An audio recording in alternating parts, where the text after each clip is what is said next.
नमस्कार विद्यार्थियों, इस वीडियो में आप सभी का स्वागत है। आज हम इतिहास कक्षा 6 का 5वां अध्याय राजा, राज्य और एक प्राचीन गणराज्य के बारे में अध्ययन करेंगे। इस वीडियो में हम राजा के बारे में जानेंगे, उसके बाद हम वर्ण व्यवस्था, जनपद और महाजनपदों के बारे में अध्ययन करेंगे। तो सबसे पहले हम देखते हैं राजा कैसे बने। कुछ लोग राजा कैसे बने, यानी उस समय जो राजा थे वो कैसे बने होंगे, आम जन में से राजा कैसे बने होंगे उसके बारे में जानते। जैसा कि हमने पिछले अध्याय में पढ़ा था, राजा है वो संभवतः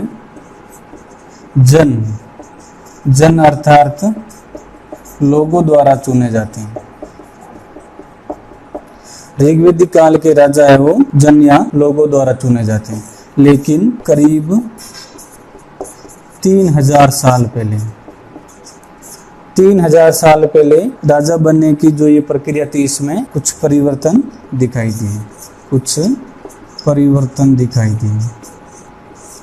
कुछ लोगों ने बड़े बड़े यज्ञों को आयोजित कर अपने आप को राजा के रूप में प्रतिष्ठित किया। राजा के रूप में किस आधार पर प्रतिष्ठित किया? यज्ञों का आयोजन कर अपने आप को प्रतिष्ठित किया। और इन यज्ञों के आयोजन में एक महत्वपूर्ण आयोजन था जिसे हम कहते हैं अश्वमेध यज्ञ।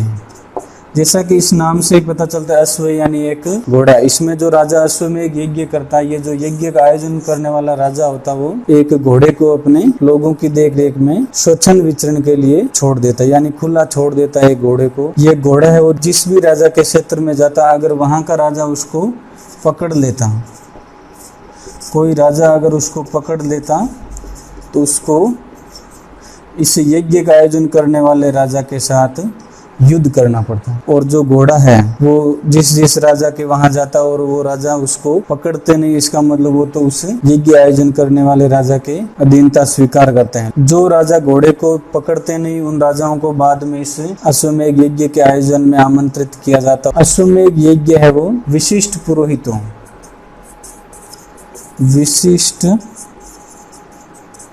पुरोहितों के द्वारा संपन्न करवाया जाता है। यानी अश्वमेध यज्ञ का जो पूरा जो कार्यक्रम होता है, उसमें ये विशिष्ट पुरोहितों का महत्वपूर्ण योगदान होता है और इसके लिए इनको उपहार दिया जाता है।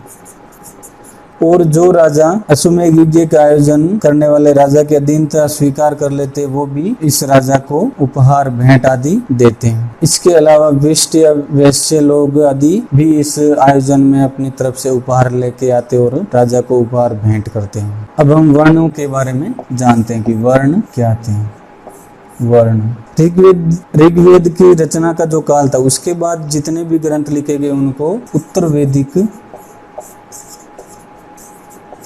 ग्रंथ कहा गया।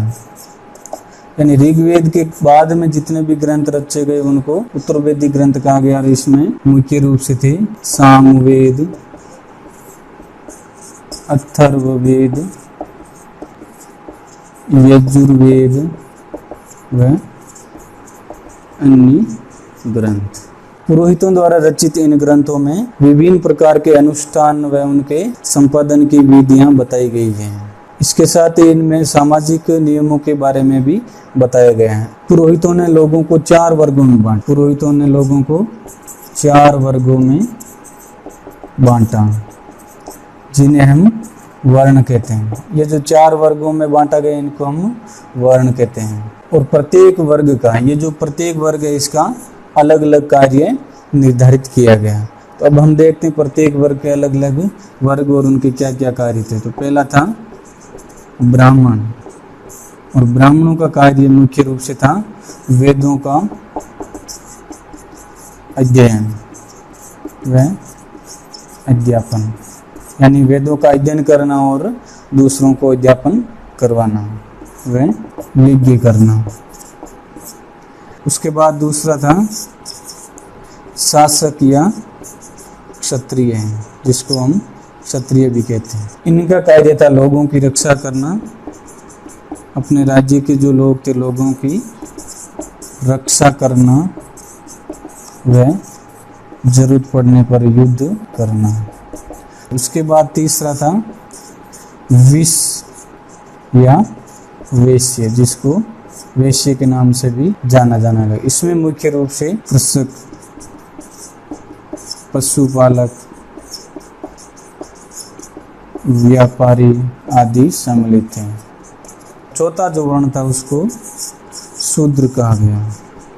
चौथा वर्ण है उसको शूद्र कहा गया। इनका कार्य था तीनों वर्णों के लोगों की सेवा करना। शूद्र का जो कार्य था वो ऊपर वाले तीनों वर्ण हैं उनके लोगों की सेवा करना। इन शूद्रों को अनुष्ठान करने का कोई अधिकार नहीं था।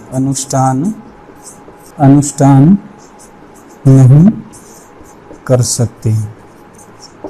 शूद्र लोग थे, इनको अछूत माना जाता और इनको अनुष्ठान से वंचित किया जाता। इसके अलावा महिलाओं व शूद्रों को वेद अध्ययन का अधिकार नहीं। यानी ये जो शूद्र थे इनको न तो किसी अनुष्ठान का आयोजन करने का अधिकार था और महिलाओं और शूद्रों को वेद का अध्ययन करने का अधिकार भी नहीं था। और इन सभी वर्णों का, चारों जो वर्णों हैं इनका निर्धारण है वो जन्म के आधार पर, जन्म के आधार पर निर्धारण किया जाता।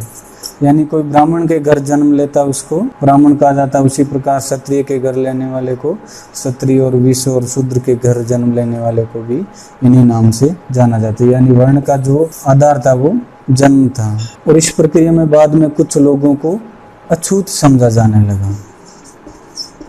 अछूत समझा जाने लगा। कुछ शिल्पकार, शिकारी, भोजन संग्राहक सम्मिलित हैं। यानी जिन लोगों को अछूत समझा जाता उनमें शिल्पकार, शिकारी व भोजन संग्राहक प्रमुख रूप से थे। इसके अलावा शवों को दफनाने वाले, शवों को दफनाने या जलाने वाले लोगों को भी अछूत माना जाने लगा। लेकिन ये जो अछूत की प्रक्रिया इसका समाज में ज्यादातर विरोध किया जाता है। इन लोगों के संपर्क में आना अपवित्र माना जाता है। यानी अछूतों के संपर्क में आना अपवित्र माना जाता। और ये जो प्रक्रिया है ये ज्यादातर पुरोहितों या ब्राह्मणों द्वारा बनाई गई थी। और इसका महत्वपूर्ण उदाहरण है भारतीय उपमहाद्वीप के पूर्वोत्तर क्षेत्र। भारतीय उपमहाद्वीप का जो पूर्वोत्तर क्षेत्र है, पूर्वोत्तर क्षेत्र में इस प्रकार की जो वर्ण व्यवस्था वाली असमानता थी वो बहुत कम नजर आती है। वर्ण व्यवस्था के बाद हम देखते हैं जनपद। महायज्ञ का आयोजन करने वाले राजा अब जन के राजा न रहकर, जन यानी लोगों के राजा न रहकर जनपदों के राजा बन गए। महायज्ञों का आयोजन करने वाले राजाओं से पहले के राजा तो सिर्फ जन यानी लोगों के राजा थे, लेकिन अब जो बाद में जो राजा बने वो जनपदों के राजा बने। और इस जनपद का शाब्दिक अर्थ है जन के बसने की जगह। पुरातत्वविदों ने इन जनपदों की कई बस्तियों की खुदाई की है। बस्तियों की खुदाई की है और इन बस्तियों में है दिल्ली का पुराना किला। इसके अलावा यूपी में मेरठ के पास हस्तिनापुर व एटा के पास अंतरजी खेड़ा नामक स्थान। इन तीनों पुरातात्विक स्थलों पर खुदाई की जिसमें जनपद की बस्तियों के अवशेष मिले हैं। इन स्थानों पर लोग है वो झोंपड़ियों में रहते हैं। लोग झोंपड़ियों में रहते हैं। यानी जनपद के इन पुरातत्व स्थलों के खुदाई में पुरातत्वविदों को जो अवशेष मिले उनमें लोग झोंपड़ियों में रहते हैं। साथ में ही मवेशियों व जानवरों को पालते हैं। यानी इनका जो मुख्य कार्य था वो मवेशियों और जानवरों को पालना था। इसके अलावा गेहूं, जौ, चावल, दालें, गन्ना, तिल तथा सरसों उगाते थे। यानी जनपद की इन बस्तियों में रहने वाले लोग झोंपड़ियों में रहते, उसके बाद मवेशियों व जानवरों को पालते और गेहूं, जौ, चावल, दालें, गन्ना, तिल तथा सरसों आदि को उगाते थे। और यहाँ के लोग मिट्टी के बर्तन भी बनाते हैं, मिट्टी के बर्तन बनाते हैं। और बर्तनों का रंग है, कुछ एक का तो धूसर और कुछ का लाल रंग। धूसर जिसको हम अंग्रेजी में ग्रे कलर कहते हैं, ग्रे कलर के और रेड कलर के बर्तन बनाए जाते हैं। इन पुरातत्व स्थलों पर कुछ विशेष प्रकार के बर्तन मिले हैं जिन्हें धूसर चित्रित पात्र कहा जाता है। यानी जो धूसर चित्रित पात्र है वो जनपद के पुरातत्व स्थलों पर खुदाई में मिले हैं। इन बर्तनों पर चित्रकारी है वो सरल रेखाओं व ज्यामितीय आकृति के रूप में बनाई जाती है। यानी जो चित्रित पात्र थे उनमें जो चित्र है वो ज़्यादातर सरल रेखाओं या ज्यामितीय आकृतियों के रूप में बनाए जाते थे। जनपदों के बाद हम देखते हैं महाजनपद। करीब 2500 साल पहले, करीब 2500 साल पहले कुछ जनपद है वो, कुछ जनपद महत्वपूर्ण हो गए। लगभग 2500 साल पहले कुछ जनपद है वो महत्वपूर्ण हो गए, जिनको हम महाजनपद कहते हैं, जिन्हें महाजनपद कहा जाने लगा। हमारे इस अध्याय में दिए गए मानचित्र 4 में इन सभी महाजनपदों को दर्शाया गया है। महाजनपदों में विशेष रूप से एक राजधानी होती है और कई राजधानियों में किलेबंदी की जाती है। राजधानियों में किलेबंदी की जाती है। और जो दीवारें थी, चारों तरफ दीवारें थी, वो लकड़ी, ईंट या पत्थरों की बनाई जाती है। राजधानी की किलेबंदी करने में या तो लकड़ी का उपयोग किया जाता है, ईंट या पत्थरों का उपयोग किया जाता है और इनसे बड़ी बड़ी दीवारें बना दी जाती हैं। इन किलों का निर्माण मुख्य रूप से आक्रमण से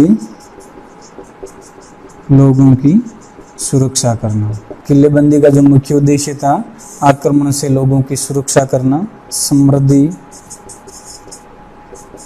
एवं शक्ति प्रदर्शन करना, किले के अंदर के लोगों पर नियंत्रण रखना।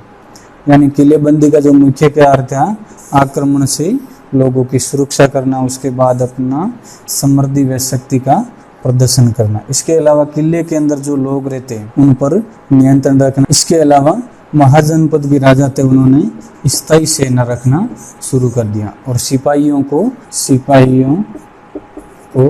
पूरे साल नियमित वेतन देना शुरू कर दिया। राजा सेना रखने लगे और जो सिपाही थे उनको पूरे साल नियमित वेतन दिया जाने लगा। और ये जो भुगतान था, वेतन का जो भुगतान था, वो आहत सिक्कों के रूप में दिया जाता है।